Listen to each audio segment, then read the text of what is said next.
Talk. I'm your host, Reverend Steve Walling from the Spiritual Awareness Center located in beautiful Fresno, California, the heart of the Central Valley, the heart of California. And we're here today talking about New Thought, religious science, science of mind, and spirit. And I wanted to start off today with something that I kind of ended up with on the last segment of last week's show, and talking about the chaos in the world and all that's going on and how I see New Thought, science of mind and spirit situated in that. And I'm going to use Ernest Holmes' own words to kind of lay out the foundation for where we're going today. And it's from a little publication called The Philosophy of Jesus for the World Today. And it was originally published in, I believe, the early 70s. I don't know when this was actually written by Dr. Holmes, because this is a collection of his writings from earlier times. But he says here, the world is in search of an answer to its problems. Frustrated and distraught, disillusioned and chagrined, today it stands on the brink of two possibilities: to be or not to be. The world today is shocked by the realization of what it has brought upon itself. Nothing is more certain than that we have failed, and as never before, millions of people are ready to try something else. That's something that for too long has been neglected. That's something which alone can make it whole. Nothing is more certain than that we must rediscover the secret of the ages, this coming into close cooperation with the presence that made us and the power that sustains us. Along this pathway alone lies the hope of humanity. This and this only is the road to peace and prosperity and happiness. And what Dr. Holmes was talking about when he wrote that, and I know that he spoke early on in his career as the founder of religious science, science of mind, and that goes back to actually a time that was preceding World War II, following World War I. There were tumultuous times. There was a lot of things going on in the world that were chaotic and problematic, violent, disruptive, kind of like today. And that's why I wanted to talk about it today. You know, at the close of last week's show, and I was talking about the chaos in the world, and I believe that what we teach in New Thought, in all the different facets of New Thought, is an understanding that we start with ourselves. You know, we can look out at the world and we can see what's going on. It can affect us in so many ways. But if we really want to change the world, I mean, if we really want to, and this is what Dr. Holmes was talking about when he wrote this, and he talked about it early on in his career, is the changing of the world starts at one place and one place only.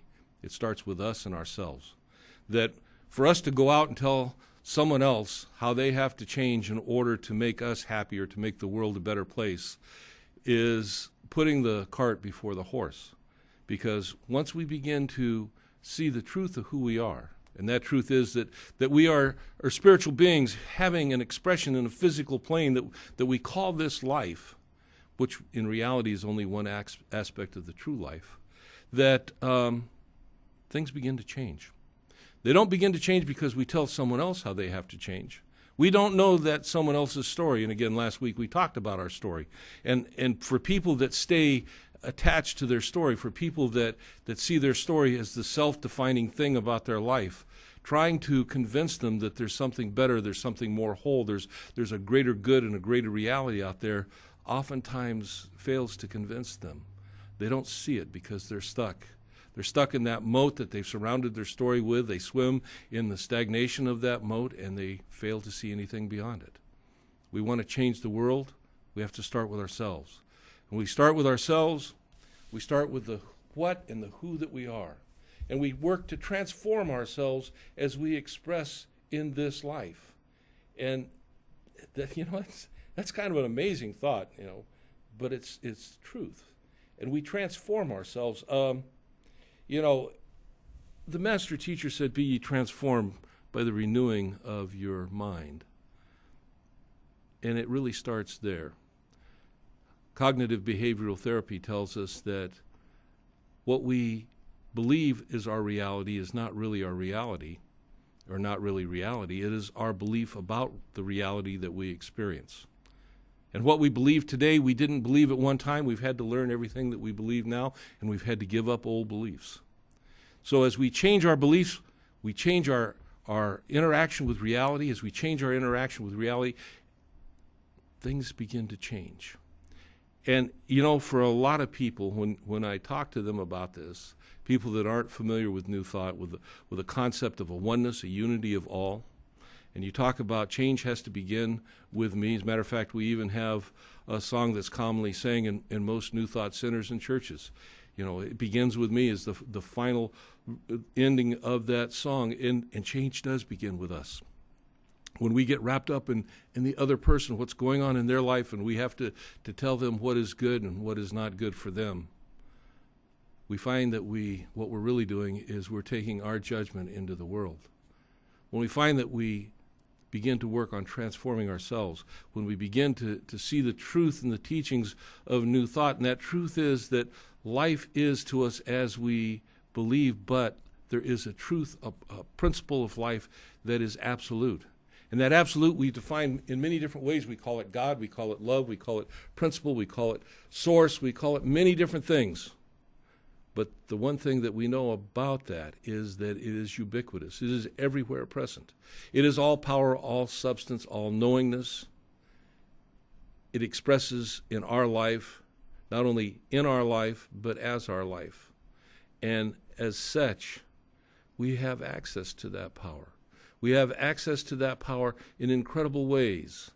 One of the key things about Dr. Holmes' teachings was that this is a spiritual mind healing teaching, that we can, by changing how we see in our mind what's going on in the world, by aligning in principle with what we consider to be a wholeness and a harmony with God, with Source, that in that knowingness within ourselves that there is a law that responds, and as that law that responds, things change. Now we have what we call practitioners, and they do this for people particularly with something we call affirmative prayer treatment. But we're all practitioners, really.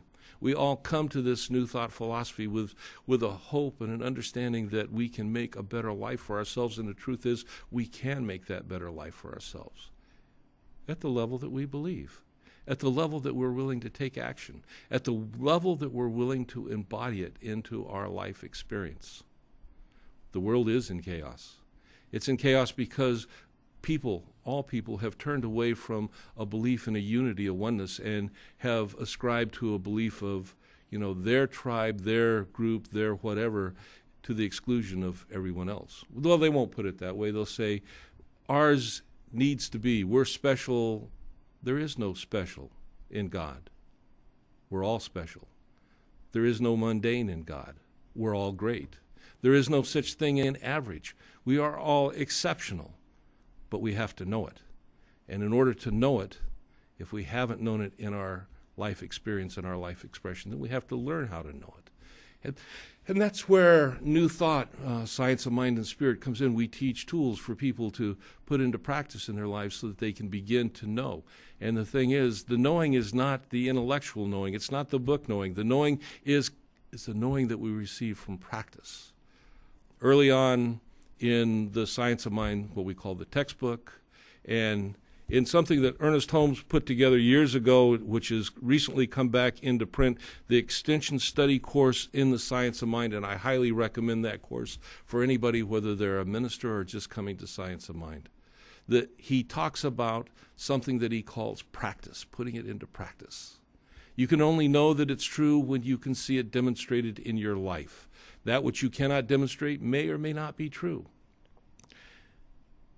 For people that come to New Thought, that get all excited about the principles that we teach, get excited about the tools that we teach and talk about, but fail to put it into practice in their life, it's kind of like somebody that has bought a subscription to a gym, and they go and they learn how to use all that beautiful equipment in the gym, and they go each day to that gym, and they sit, and they watch the equipment, and they watch other people utilize it. But they don't take any action in their own life, their own experience. And because they don't, there really is no change. And at some point, they get discouraged. And who wants to go to a gym and not get anything out of it? It's a waste of time. But when they're talking about their spirituality, when they're talking about their life expression, if you understand a waste of time is the time of their life, yeah, that's a pretty big concept. You were created in greatness, each and every one of you. I don't know you, but I know that about you. I know that because this ubiquitous thing that we call God, this infiniteness that we call spirit, to accept that it creates anything less than greatness is to accept that it is less than great itself. And that can't be so. It can't be so because if there was a weakness or a lessness in it in any way, shape, or form, it could not exist. It would cease to exist. It would be in opposition to itself. You cannot have greatness and goodness and infiniteness and something less than. And this is one of the points that Dr. Holmes makes in many of the things that he taught and many of the books that he wrote. And that's why when I read to you what he spoke about, the chaos in the time, he talked about how we have failed, how humanity has failed. He's talking about looking at life in an old way. And I'm going to take my first break on that thought, and when we come back, we're going to talk about where do we go from here. Let's see when we come back.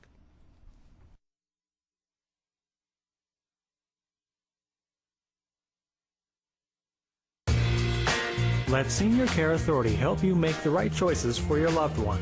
Senior Care Authority will meet with you and provide guidance to help you find the best independent living, assisted living, or memory care, offering 6-bed home or large community. Senior Care Authority will help you navigate a complex healthcare system and ensure you get the proper care for your loved one, and the service is free. Visit seniorcare-fresno.com or call 559-900-2076.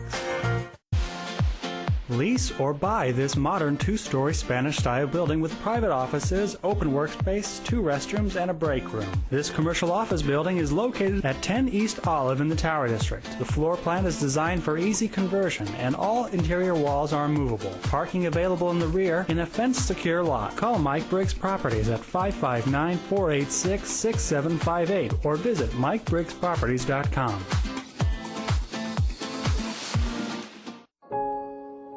Voir dire, An Oath to Tell and Seek the Truth by Santiago Camarena, depicts the vicious cycle of drugs, crime, and incarceration. It argues that the media, politics, and our laws systematically contribute to this cycle.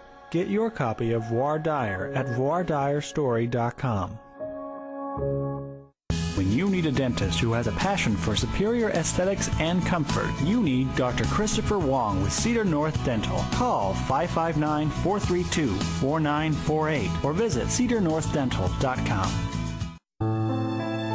Fresno Rescue Mission's Rescue the Children program is a protected, secure environment providing emergency and long-term services to women at risk, abused, homeless, previously incarcerated, and women with children. The community provides women and their children a place to get away from destructive lifestyles, offering a place to heal, learn, and grow. Give to the Fresno Rescue Mission today. Connect with Dr. Alan Hedberg. Watch Doctor Teach Me to Parent on CentralValleyTalk.com Saturdays at 10 a.m. Pacific Standard Time. Listen to The Psychology Report anytime at thepsychologyreport.buzzsprout.com. Visit booksbyhedberg.com and order a book for your personal growth. And join the conversation on twitter.com/AlanGHedberg. CentralValleyTalk.com.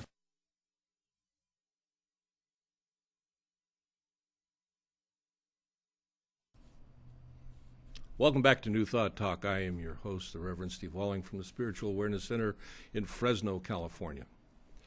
I believe it was Mahatma Gandhi that said, "Be the change that you want to see in the world."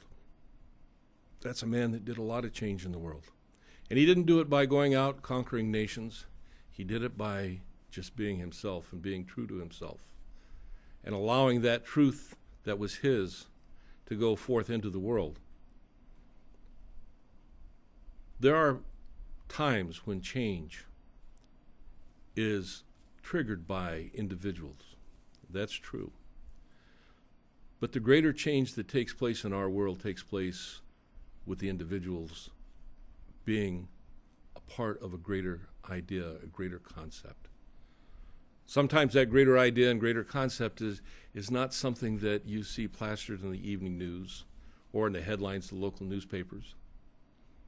It's a slight change in a way of life, a way of perspective that the individuals take to see the world around them. If we seek a world of chaos by looking for a world of chaos, that's what life's going to give back to us, because life always reflects back to us what we have an expectation. If we see a world filled with hatred and chaos, let's start with the chaos that exists within us first before we go out in the world and try and conquer hate.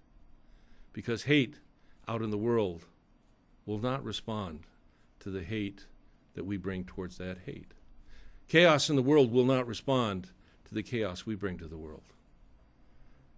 When we started last week, and I talked about this, and I said, seek ye first the kingdom, and all these things will be added unto you. In the particular translation that I read from is a more current, more modern translation, and it says, these things will be added unto you as a bonus. If we understand that God created each and every one of us, Spirit created us, and brought us into this expression that we call life, how great we must be, how empowered we are with the potential of good that awaits us when we realize that this good awaits us. That we may be created equally, but we are born in inequity for sure. But you know, the thing is that the God that created us gave each and every one of us the tools and the opportunity and the potential so that we can move beyond, excel through, and transcend whatever we came into this world with and as.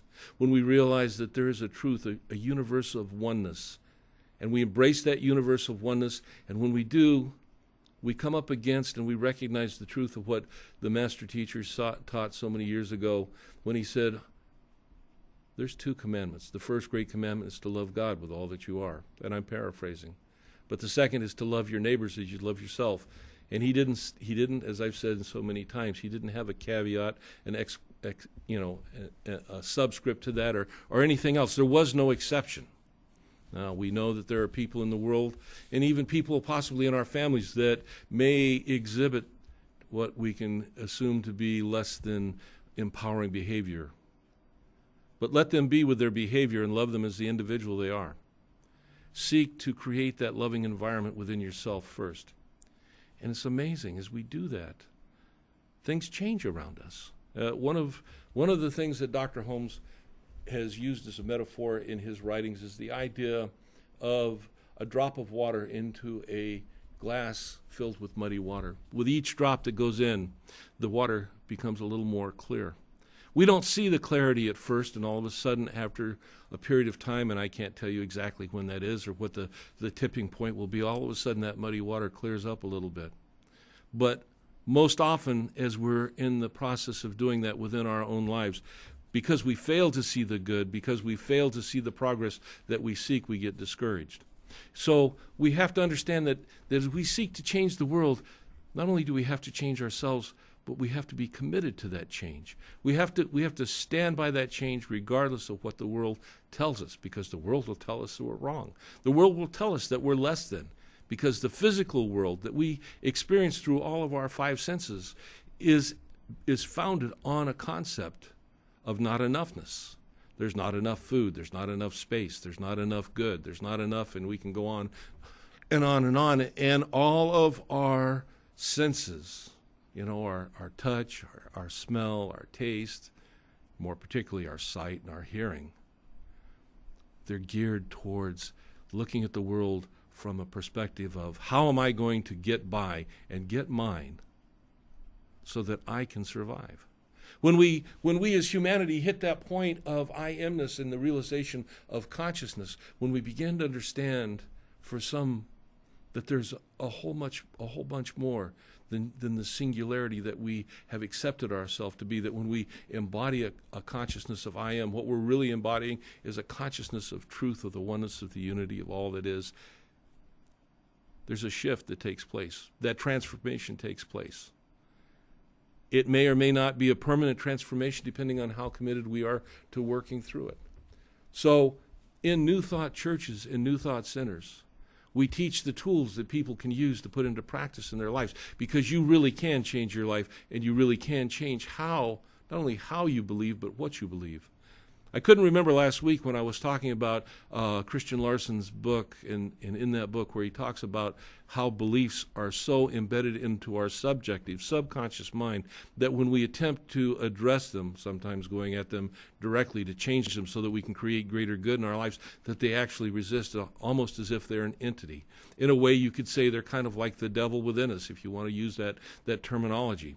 Because they're embedded, and we're not even aware of the influence that it has in our life, but yet it does. That's what Carl Jung called the shadow that lives within us. Oftentimes that's an understanding of lessonness, an understanding of limitation, and we can go on and on. But that's not truth. How can an infinite in any way be limited? See, that's the question we have to answer. When we first decide to answer the urge within us to seek a spiritual experience in our life, when we first decide to realize the truth of who we are on some level, sometimes it's like just that distant itch we can't even put our finger on. Sometimes it kind of smacks us upside the head, which is not bad. Sometimes it's something we see in someone else, and we begin to seek it for ourselves. We have to go in and within to find it. It's nothing that somebody can do for us. And so New Thought churches and centers, regardless of whatever name they fall under or where they're located, they bring us together at times, whether it be in classes or Sunday lessons or even Sunday celebration experiences. They bring us together not only to rejoice with like-minded people, but to be exposed to people of a level of consciousness that maybe it's just a little bit beyond us. Maybe it's the same as us. Sometimes it's maybe even a level of consciousness that's not quite where we're at. But we're all people on that search, on that journey together. And we begin to discover that there are things that we can do. Christian Larson's book, and I highly recommend it for anybody that is interested in it, is called What is Truth? By Christian D. Larson. And it's out there in PDF format. You don't have to, if you're worried about your financial expenditure, or you don't have room in your library for another hardcover book, a hardbound book or whatever, you can find it on the internet. It's there. But there's a lot of other books and stuff out there that will talk and teach about New Thought principles and understandings, but we got to start with one basic principle to begin with, the understanding that there's just a oneness. There's not God and, there's not I and, there's not you and, there's just a oneness. Kind of strange, sometimes kind of difficult for that part of us that we may call our ego to accept. I mean, after all, my ego defines who I am, but my ego also limits who I am. And my ego isn't the truth of who I am. Not that it hasn't served me, and not that your ego hasn't served you on some level, but it is also very attached to the physical world, to the physical things. It keeps us attached to the idea of limitation. There's always a level of judgment when it comes to the ego. When we begin to separate ourselves from that, when we begin to understand that there is truly a oneness, that we are all part of the same, that there is no separation between us. At what point do we have cause with anybody else in creation to see them as separate from us? At what point does our self-definition limit us in a universe of infinite good? And this is how, when I look out at the world today and I see so much limitation, so much chaos with people that seek to describe themselves as separate from. The most, as we look in history, some of the most, what we might call evil things are done by people that see themselves as separate. They see themselves as having to take from others. They see themselves as being different from, or having to overcome, whatever. You can fill it in. It's out there for anybody to see. Accepting that we are truly one is a whole. It's a transformative thought for sure, but it is something that we have to come to if we want to see a better world. Yes, we can get together with other like-minded people. Yes, we can enforce our beliefs on somebody else. but history shows us what happens ultimately. That's what Ernest Holmes was talking about so many years ago when he wrote that we have failed. Humanity has failed because they fail to recognize the truth of who they are. Now, having said that, when I talk about the truth, that doesn't necessarily mean that we have to segregate ourselves or make those that seem to segregate themselves spiritually from what we are. New Thought doesn't demand that somebody give up their personal spiritual beliefs, for sure. However, as we begin to practice an openness, an acceptance, and that's really the key word there, is an acceptance of our neighbor, of our sister, of our brother, whoever and however they define themselves. And it doesn't make any difference if they define themselves as being separate. If we open ourselves up within our hearts and our minds to the truth of the oneness of all that we are, however anybody self-defines, it's no longer important, because we're all family. We're all family at an equal level. We're all a oneness. And yes, maybe we have to work on so many different things. Yes, there are so many people that have held on to their story and have self-defined their experience in this physical plane by their story, but their story is only a history of things that have passed. They're not here now. Our stories are not in this moment. Our stories are the things that we tell ourselves as to why we are in this moment. It's time that we maybe consider creating a new why. You know, the why of, why am I here? Why am I here? Why is my life important? And if you understand, if you start with the premise that your life is important, we begin to answer that why with an understanding of a wholeness and a oneness of who and what we are. We begin to change our belief systems. Changing beliefs it's a daunting task. You know, it's like I said, you know, we have beliefs that they will fight for existence in our hearts and our minds. But when we realize that we didn't have those beliefs at one time, that we had to learn them, and in learning them, we embedded them and they became our truth, and as our truth, they became the painters of our reality experience. And most of us want a better reality experience. Most of us want to see a better good. I don't know of anybody that I've ever met that didn't want to see a better world for all people to live in when you finally got down to the bottom line. And if that's the truth, then isn't it time that we begin to seek out within ourselves the foundation for that truth? Looking at the clock, it's time for our next commercial break. I'll see you when we come back.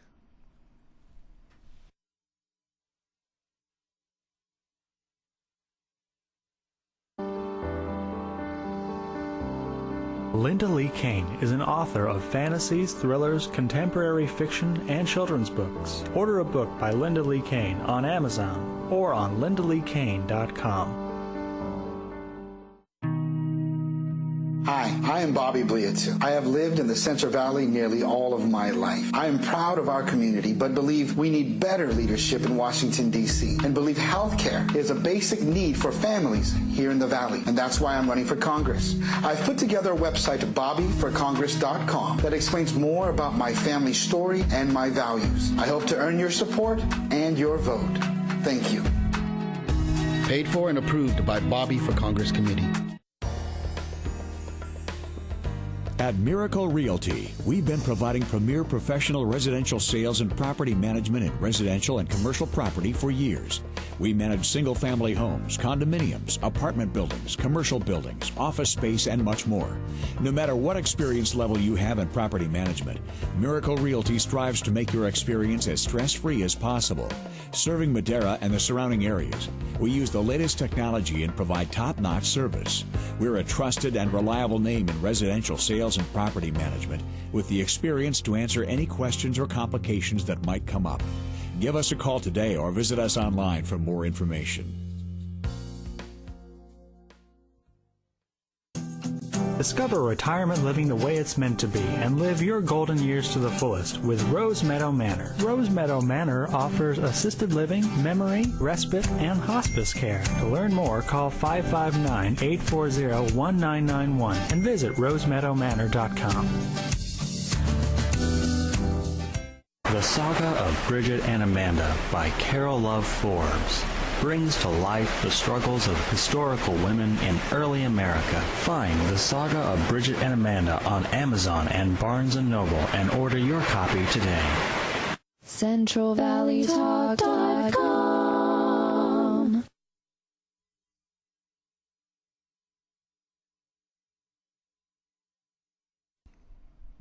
Welcome back to New Thought Talk. I'm your host, the Reverend Steve Walling from the Spiritual Awareness Center located in Fresno, California.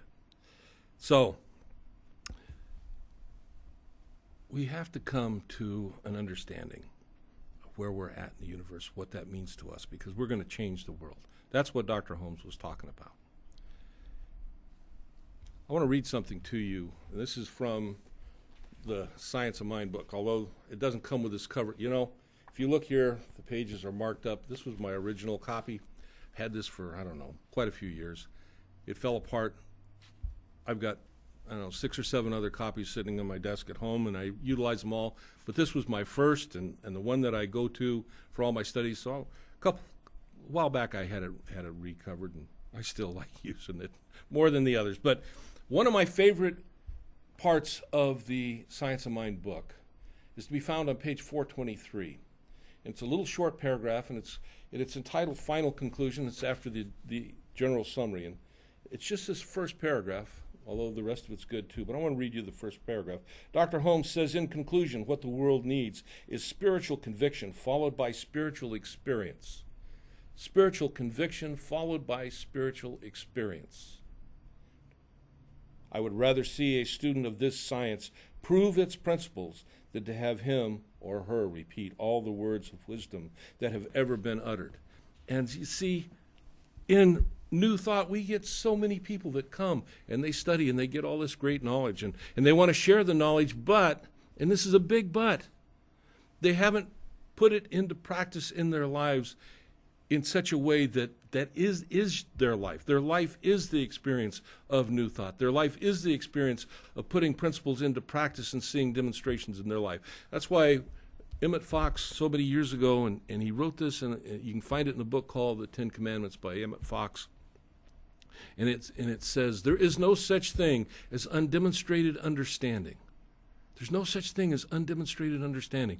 Well, what are we talking about when we talk about demonstrated understanding? We're talking about someone putting these principles through something we call affirmative prayer or various other ways to approach creating a change in the trend of thinking that you have in your mind, to create something and to see it. You know, it's one thing to say you can change your life if you change your beliefs, but if my life hasn't changed, and I'm trying to tell you that your life will change because you can change your beliefs, but I haven't, I really don't have a clue what I'm talking about.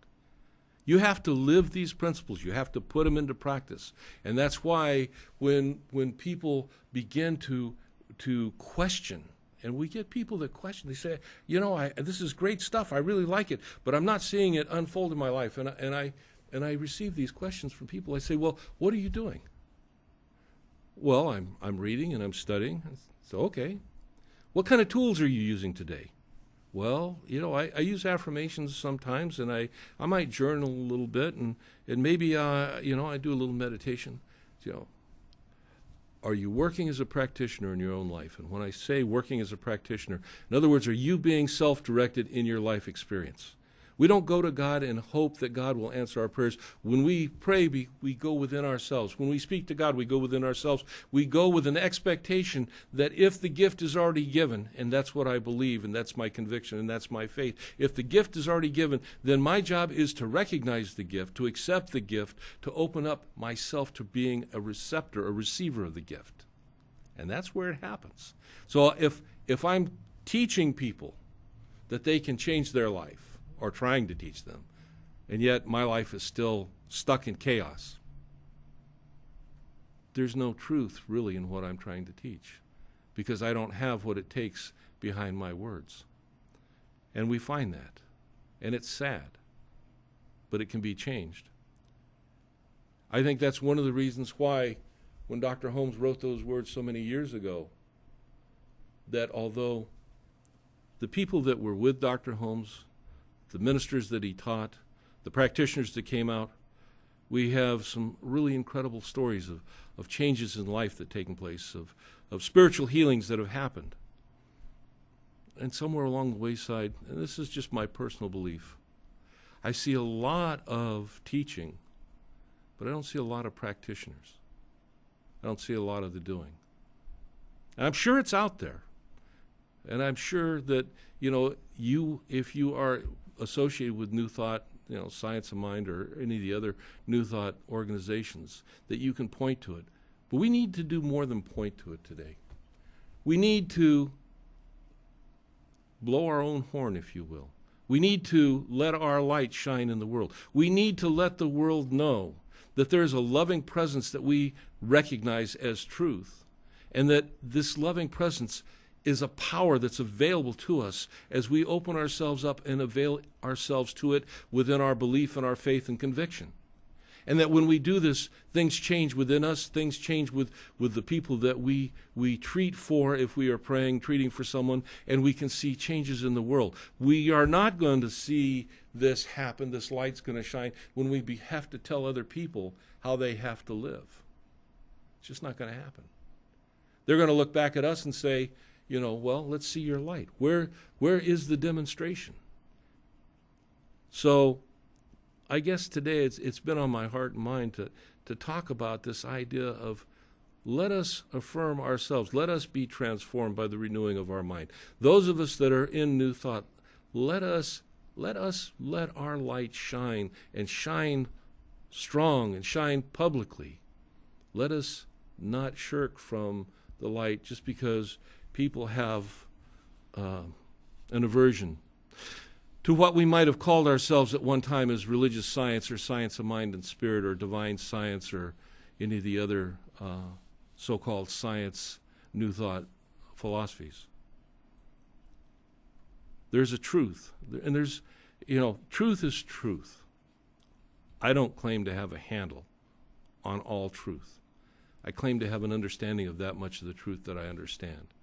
But this I do know, that there is but one truth, one absolute. And we are slowly, kind of like peeling the layers of an onion. But this onion's awful big. As we peel one layer, it doesn't seem like we're making much progress, but we are. Ernest Holmes had a vision for the world, a vision of a world that was a unity, a harmony. And in truth, we can look at the world today, and although the news will tell us that things are going to hell in a handbasket, if you look at the world today, there is so much more good in the world than there was before. That doesn't negate what's going on in the world that needs to be addressed for sure. But more people are being fed. More people are moving out of poverty in the world in ways that, in levels that have never been seen before. Are there things in the world that need to be changed? Yes, there are. Is there consciousness that needs to be evolved? Yes, there is. I don't doubt or deny any of that, but I will tell you that what I do know to be truth is the change has to come from us, within us, individually. There's a power and a presence for good in the universe that's available to us, but we have to claim it individually. And as we do, like that one drop of water into that dark and muddy cup, that glass, your drop.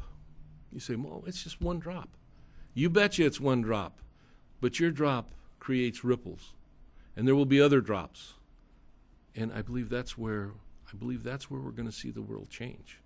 But we have to step up and claim it. We have to claim it not, again, by telling other people what they need to do or how they need to believe or how they need to act. And in doing so, we can do so with a heart and a mind and a level of service to take care of needs of those that need to be shared, that need the service that we can provide. It's not us doing only for ourselves. The change has to come within us. The doing comes in the service that we bring to the world. And there are so many levels of service that need to be. Education, food, health, it goes on and on and on. Be the change you want to see in the world. It was a powerful statement. It's as true today as it was then. And I know that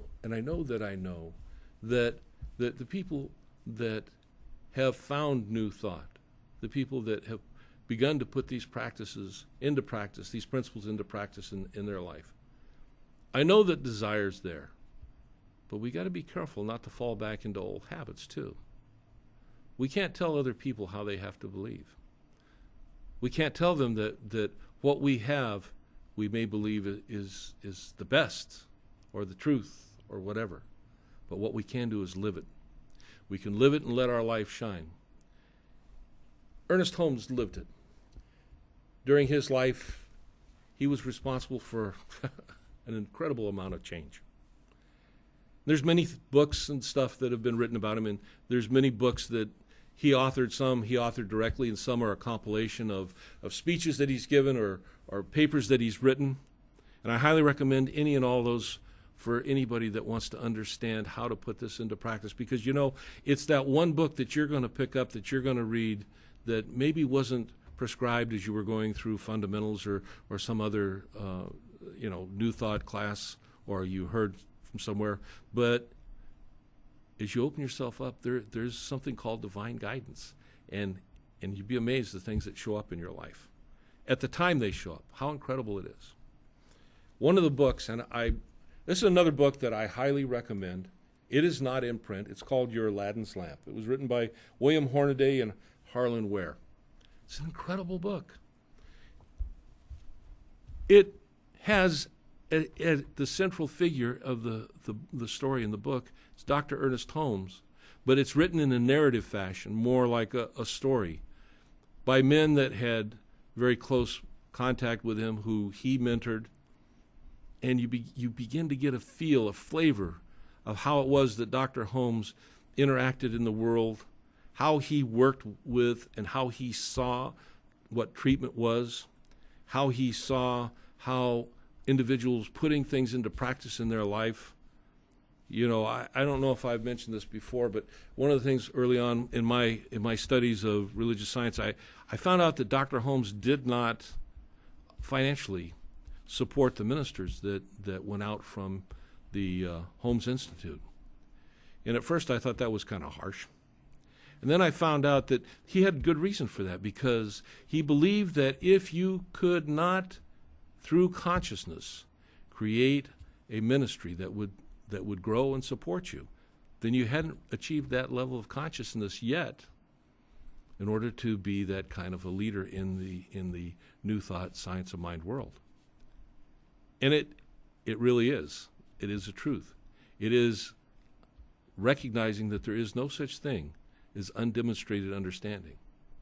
I think today sometimes we tend to get a little more carried away with how we can present than what we do present. And the substance is in what we do present. And the bottom line to that substance still today is what Ernest Holmes talked about, that I read from the conclusion at the end of the general summary. That New Thought, Science of Mind students must put this into practice. Because if you don't put it into practice, you don't see it in your life.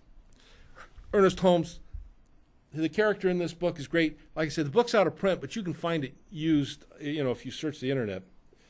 But there's a chapter in here, and I want to share this with you, and it's called Sagebrush Sam Speaks the Word.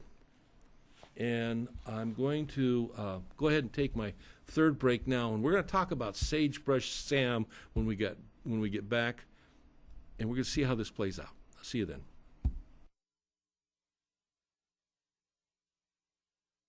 When you experience flooding in your home, you need to call Clean Master Emergency Flood Service at 559-454-0655. After soaking in water for only 45 minutes, carpet starts to come apart. Clean Master Emergency Flood Service can help, and not just with carpet repair. They also offer carpet cleaning, upholstery cleaning, carpet installation, and more. Call Clean Master Emergency Flood Service, and they'll be there in 60 minutes. Call 559-454-0655. Gained a lot, learned a lot, and got a lot of love. If it weren't for the knowledge that I had gained from the classes at PCC, I probably wouldn't be the mom I am today. See, there it goes. I would love you to meet my son, Aaron. My situation was very difficult. I didn't know how my life was going to turn out.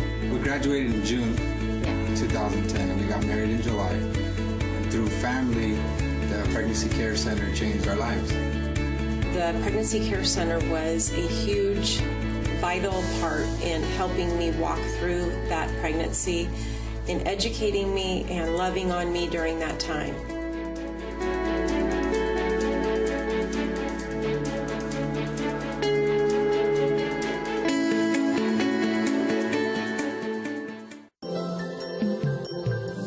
Help build the Reedley College Center for Fine and Performing Arts by making a donation at sccd.edu/donate.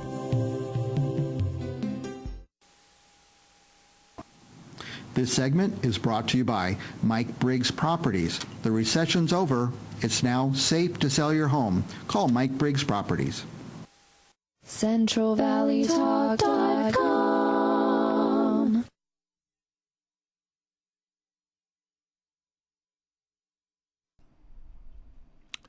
The story of Sagebrush Sam speaking the word. When I first read this, and you know, I've purchased I don't know how many copies of this book and given it to people because it gives a picture of the principles being put into practice in the life of individuals. And Ernest Holmes he is the feature principal practicer, if you will, in this story, but there's a lot of other ancillary characters that we see along the way. And these are real people, and these are real stories. But the story of Sagebrush Sam was kind of interesting, and I want to share it with you because it demonstrates something. And this fellow, he was a cowboy. I think he was from Wyoming or something like that, Idaho. I don't know. But it was quite a while ago, and he shows up at the Holmes Institute there in Los Angeles at the time, and he's rather unkempt, you know, in true cowboy fashion, which we don't really see too much today. But he chewed tobacco, and you know, he wore his jeans and his cowboy boots and stuff, and he was rather kind of a cavemanish, if you will, to the sensitivities of the students there that were practicing or attempting to become ministers of religious science. And he showed up not because he wanted to be a minister or not because he wanted to be a practitioner in the traditional sense. He showed up because he had a herd of cattle that were experiencing some issues. And he'd came across a copy of the Science of Mind, the monthly magazine put out by the Science of Mind Institute. And in it he'd read about speaking your word and seeing healings take place. And this, it really... He got it, and he shows up in Los Angeles, and he wants to learn how to speak his word, and he talks to Dr. Holmes. They bring him into the Institute, and he was a little bit behind, but he was a quick learner, and he picked up on it, and he went through classes, but they describe where he sat in class because he continued to chew his tobacco. And now this is back in the day when, although people didn't necessarily like cigarettes or tobacco, they didn't have the consciousness about it that we have today. So he sat in the back of the class, and he'd step out when he was, you know, had to do his thing with the tobacco or whatever. But they said he was like an island, that he sat back there and there was empty chairs all around him. But he was kind of a character, and he went on and he learned. And they talk about there was a special speaker coming to do a presentation for the students, and I guess this is after he'd been there for quite a while. And he came in and he sat down, and the place began to fill, and it began to fill up all the way, and got down to where there was like one seat left, and the one seat was like either in front of him or next to him. And there was a young lady, she's standing in the back, and she's looking around desperately for some place to sit. She's going to be there, wants to be there, and there's no place else other than to sit next to Sam or in front of him. So she comes in and she sits down. Her eyes are watery, her face is red, she's kind of puffy. Obviously, she's dealing with something. And Sam asked her about it. And she's got a cold or something. And so he asked her, and this is important, he asked her if he could speak his word for her. And she looked around, you know, here it is, this is Sam, boy, this is, you know. But she says, okay. And so he does. And speaking his word, as we understand in New Thought Religious Science, is speaking our word with an understanding that there is a law that responds when we speak our word. The power doesn't come from me, but the power comes from the law, and the law is expressed as God expressing in this life experience. And Sam spoke his word for this young lady. And as he finished, when he was complete, and he let it go, even though these were young people that were studying to become ministers of religious science, they were amazed at what they saw transpire before them, because this young lady's redness and puffiness and runny nose, all the symptoms that she displayed when she walked in the room were gone. Now, you can believe that or not. I happen to believe it's true. But I also happen to believe that there was a man that walked the face of the earth that taught so many things so many years ago, that had the power and the presence within him and knew how to share that with people. And he did so, and he brought teachings into the world that changed lives. That's the power of New Thought. That's the power of knowing the word that you speak is a word of power, knowing that this power presence is for good, knowing that as you bring yourself into harmony, which, man, that's a big, big, big thing. Because we want to stay with our story. We want to stay with our stuff, right? Don't we want to have our little stories about people that have done us wrong? Because it's kind of an ancillary, it's an attachment to our bigger story. They've done us wrong, or they're mean people, or I don't like what they believe, or, they're different, or... and or. Understanding that when we can let the or go, when we can reach within ourselves to a level, to a depth, and find the good that's there, that good is uncompromising. That good is available to each and every one of us because it is truly at the heart of our being. It is God, the core within us, the power within us that will express through us. But we have to open the door. We have to go within. We have to seek first the kingdom. And in order to do that, we have to align ourselves with principle.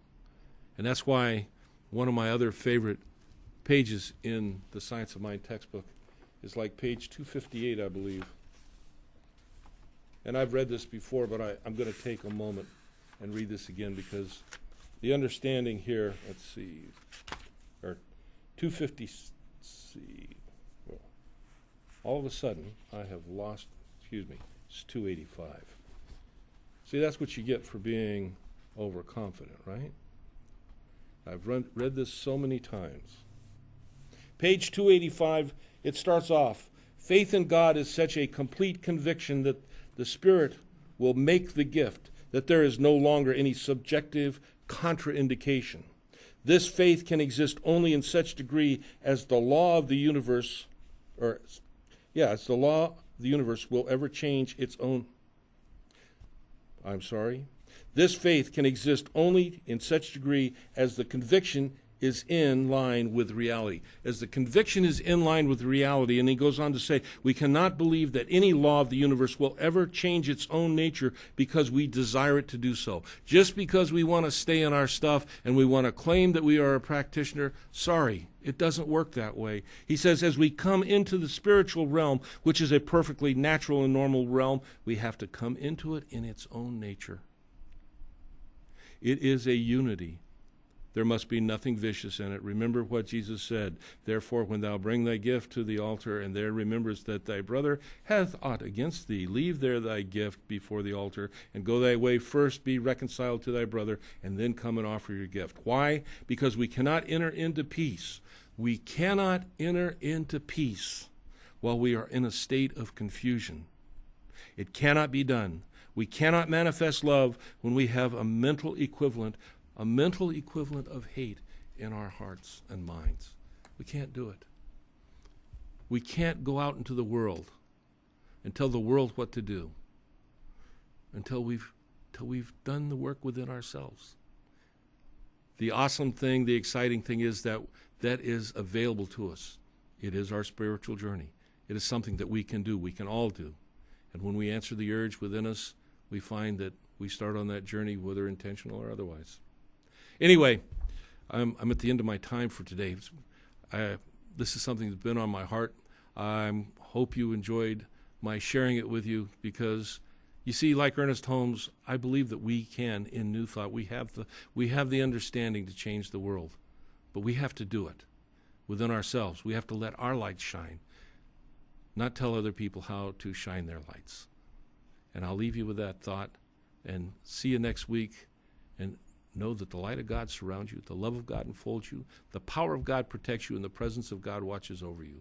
Wherever you are, God is there, and all is well. If you're in Fresno, we'll see you Sunday at the Spiritual Awareness Center at 1470 Van Ness, just up the tower. See you. Have a great week. Blessings, my friend.